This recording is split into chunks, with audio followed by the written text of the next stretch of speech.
इस YouTube channel पर हार्दिक स्वागत है। जैसा कि आप लोग थंबनेल पर देखकर जान चुके होंगे कि आज हम बात करेंगे कि स्कॉलरशिप आपका वेरीफाई हुआ या नहीं, इसको कैसे चेक करेंगे।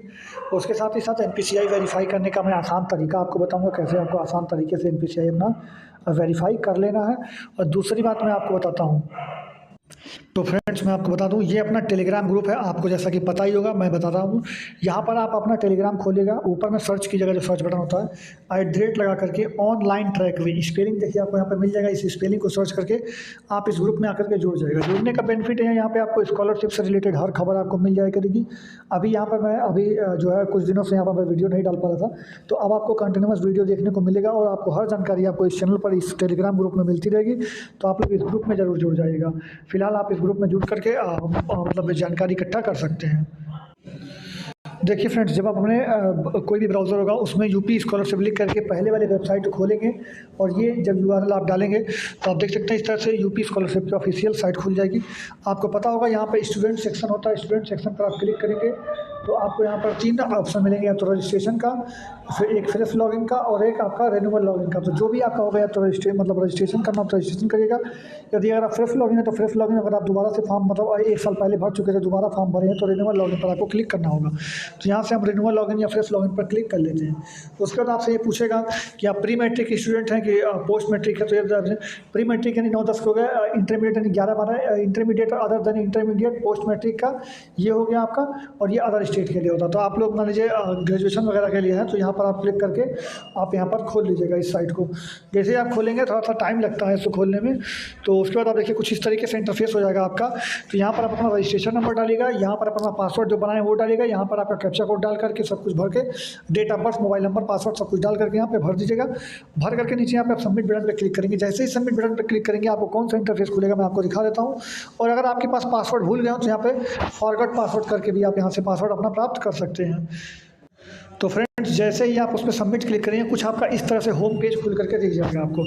तो होम पेज जब आपको खुल करके दिख जाएगा तो आपको मैं बता दूं, तो यहाँ पर आपको यहाँ पर नीचे लिखा होगा check status form current status, check current status पर क्लिक करिएगा। तो यहाँ पर आपको नीचे में जो है इस तरह से यहाँ पर जो लिखा हुआ है फॉर्म अग्रसर के समय शिक्षा संस्थान के स्तर पर आवेदन स्थिति।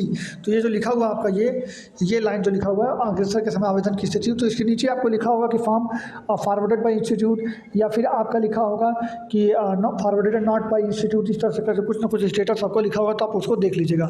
बाकी आपको कुछ इस तरीके से यहाँ पे स्टेटस देखने को सबसे नीचे मिल जाएगा। लिखा होगा स्टेटस में फॉरवर्डेड बाय इंस्टीट्यूट, यानी इसका मतलब ये हुआ कि आपका जो फॉर्म है वो विद्यालय द्वारा आपके भेज दिया गया है समाज कल्याण विभाग में। तो ये चीज़ इसका मतलब होता है। बाकी किस डेट में भेजा गया है, तो डेट का स्टेप मतलब जो है 5 जनवरी को भेजा गया है, ऐसा यहाँ पर यह भी दिखा देगा। अगला मैक्सिमम मार्क्स, मतलब आपका कितना मार्क्स मैक्सिमम था पिछले साल, तो ये था 500, और 500 में आपने कितना पाया था 385। ये सब आपने जो भरा होगा फॉर्म में वही आपको दिखा रहा होगा। लेकिन यहाँ जो लिखा हुआ अटेंडेंस परसेंटेज, ये जो है आपका स्कूल वालों ने दर्ज किया होगा जितना परसेंटेज, वही यहाँ पर दिखाएगा। जैसे इनका 81% अटेंडेंस दिखाया गया है, जो कि अपने आप में बहुत सही दिखाया गया है। अगर आपका 75% से कम अटेंडेंस दिखा दिया जाएगा तो आपकी स्कॉलरशिप वैसे भी नहीं आएगी। मान लीजिए किसी का अटेंडेंस 70% दिखा दिया गया, तो उसकी उपस्थिति है ही नहीं कि उसको स्कॉलरशिप मिले, तो इसको स्कॉलरशिप नहीं मिल पाएगा। तो कम से कम स्कॉलरशिप के लिए 75% से ज़्यादा आपका अटेंडेंस शो होना चाहिए, जबकि इनका 81% दिखाया गया, तो इसका मतलब सही है। बाकी मैं आपको आगे बताऊं तो एनपीसीआई के बारे में दिखा दूं। बहुत सारे लोगों का एनपीसीआई सर्वर ही नहीं चल रहा है। एनपीसीआई सर्वर नहीं चल रहा, इसका मतलब समझिएगा जरा। जैसे यहाँ पर जब आप लोग मतलब एनपीसीआई ला करके चेक करते होंगे तो यहाँ पर लिखा है status not receive from NPCI server, check date फलानवा। तो इस डेट में इन्होंने चेक किया है, तो जो कि एनपीसीआई का सर्वर नहीं चल रहा है। देखिए इसका उपाय क्या है मैं आपको बताऊँ। अगर आप सबसे पहले तो अगर अपने बैंक में 3 काम जरूर करवा लीजिएगा। बैंक में जाकर के सबसे पहले आपको क्या करवाना है, आपको केवाईसी करवाना है, फिर आधार कार्ड आपको लिंक करवा देना है, फिर आपको एनपीसीआई करवाना है। 3 काम आपको बैंक में करवाना है। एक केवाईसी करवाना है, दूसरा आधार कार्ड लिंक करवाना, मतलब आधार कार्ड लिंक करवाना, और तीसरा एनपीसीआई सर्वर पर मैपिंग करवा देना है। तो 3 काम अपने बैंक में जाकर कर दीजिएगा। उसके बाद आप आकर के इसमें आप ट्राई कीजिएगा तो आपका हो जाएगा। फिर भी अगर मान लीजिए आपका ये 3 काम होने के बाद भी आपने बैंक में केवाईसी भी करवा लिया, आधार कार्ड भी लिंक करवा लिया और एनपीसीआई भी करवा लिया, फिर भी आपका ये सर्वर यहाँ से नहीं हट रहा, तो आप 2-3 दिन लगातार इसको ट्राई करते रहिएगा। 2-3 दिन ट्राई करने का मतलब समझिए, जैसे मान लीजिए आप 12 बजे पानी पीने उठे तो आप इसको ट्राई करके एक बार चेक कर लीजिए।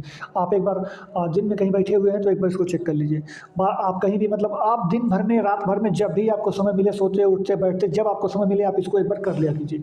और जैसे ही आपका हो तो यहाँ पर आप जैसे ही आपका कभी-कभी क्या होगा कि सर्वर के नाते नहीं उठाता है, और जैसे ही आप सही समय पे लॉगिन कर दिए तो आपका वहाँ पे तुरंत वेरीफ़ाई होकर के तुरंत ले लेता है वो। तो ये आपका जो है समय-समय पर बदलता रहता है, तो इसलिए आप जो है इसको जब भी आपके पास समय मिले तब तक अपने आप से इसको करते रहिए, मतलब इसको छोड़ना नहीं है आपको, तो इसको करते रहना है। तो इस तरह से अगर आप करेंगे तो आपका 2-3 दिन के अंदर ज़रूर, जब बार-बार ट्राई करेंगे, 2-3 दिन में आपका ये ज़रूर हो जाएगा।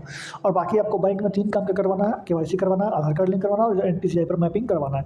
तो ये 3 काम करवा लीजिएगा। बाकी कोई स्कॉलरशिप से डाउट हो तो आप हमारे टेलीग्राम में जुड़ करके पूछ लीजिएगा, और नीचे कमेंट करके भी आप हमसे पूछ सकते हैं। तो चलिए मिलते हैं अगले वीडियो में, तब तक के लिए अपना ख्याल रखिएगा। जय हिंद, जय भारत, धन्यवाद।